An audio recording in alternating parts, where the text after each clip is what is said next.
Overall, I think my favorite part has to be just creating the world and creating all the details to it. I'm really into history, so kind of creating a false history is really interesting for me. You kind of presented me with kind of these archetypes that you were interested in, and I had developed just random characters over time that kind of fit generally into these archetypes, and we started to mold those rough characters with those archetypes together to start to develop characters like Jumpstart and Iris.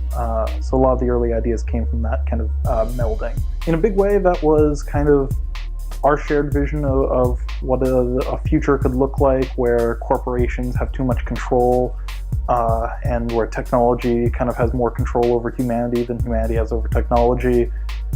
We meant it to be kind of allegorical to perhaps the distant future, but it's becoming more and more relevant to the near future. The way that I choose details that I feel are relevant is how I want to flesh out the world that, one, the audience is going to see, and two, that's going to connect back to the theme.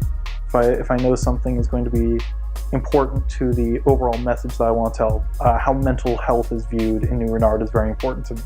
Even if the audience never sees exactly how the medical system in New Renard works, that's important because of the story we're telling and because of the theme that we're thinking about.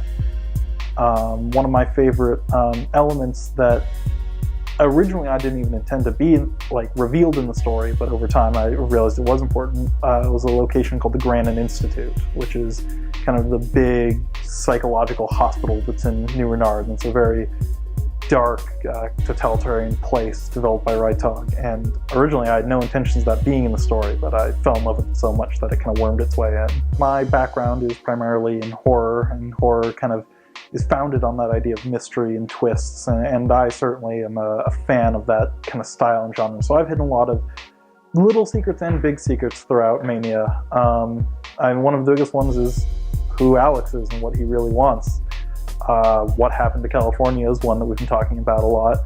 And just even why is Fahrenheit the way it is. All of that are things that are going to be revealed and discussed as we go forward. And some of it you'll have to piece together yourselves, which I know I enjoy. So there you go.